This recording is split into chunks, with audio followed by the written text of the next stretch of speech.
Hey, Super 7th graders, here's your weekly video announcement for week 3, the week of February 1st through the 7th. Let's start with announcements. This week, we are only going to cover one lesson, 05.03. It is a really long lesson with a lot of really intense topics. And so to make it a little bit more palatable for you, a little bit easier to understand, we've decided to cover the information in 2 classes. It is recommended that you just use the class notes instead of Buzz on this lesson, which is unusual. Usually we have you dig into Buzz. The reason for that is Buzz is organized in a way that is a little bit funky, and Buzz also uses some vocabulary that is not super current, which we'll get into in a little bit. This is your first open note quiz, so you are welcome to use the notes that you take on 05.03 to complete your open note quiz. If you have the notes, you'll do much better than if you don't have the notes. So we encourage you to use the notes.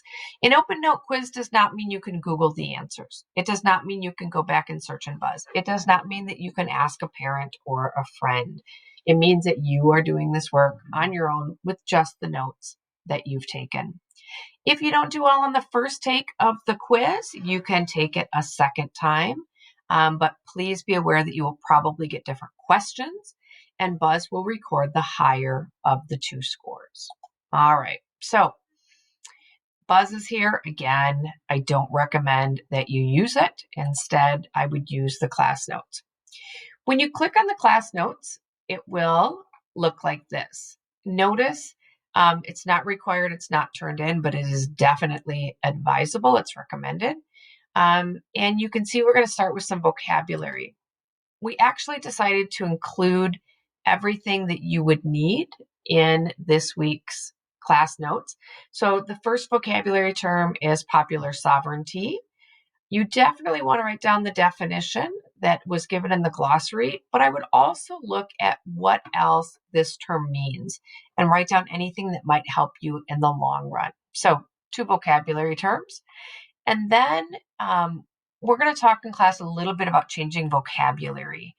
When up until the last 10 years or so, the terms were pretty standard: slavery, slave, master, owner.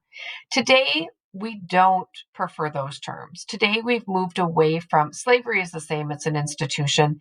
But when talking about an enslaved person, you want to make sure that you're talking about the person, okay? I will typically use the first 2. Some people also say victim of enslavement. By doing so, you're talking about the humanity of the person, whereas here, a person seems a little bit more like property, so moving away from that. The term enslaver is preferable because it talks about enslaving people versus master or owner. Again, these refer to property a little bit. You'll see in our slides, we try to use these terms more often if we can, but Buzz has a lot of the older terminology. So just be aware of that. It's a shift that's happening, and not all texts are there yet. So what you're going to be doing then for each of these is writing down what these things are. And if you notice there's a slide, it tells you what's happening, a little bit more vocabulary down here in case you don't know it. Feel free to write that down. And then it gives you everything that you need to write down for what the Missouri Compromise is, and then a question that we're going to talk about it. If you're in class, we'll go through this all together. If you can't make it to class, you can simply use these questions to help guide your thinking. When you're done with your notes that you're hopefully taking, you're going to go ahead and move forward to the quiz. You will click start. In this case, you're going to get 8 questions, which if you look, there's 2 vocabulary terms and looks like there's 8 things or so. Again, you can take the quiz twice. The greater of the 2 scores will be recorded, and notes are recommended. Once you've completed your quiz, you're done for the week. So, hey, kind of nice, right? Have a great week. Please let your teacher know if you need anything.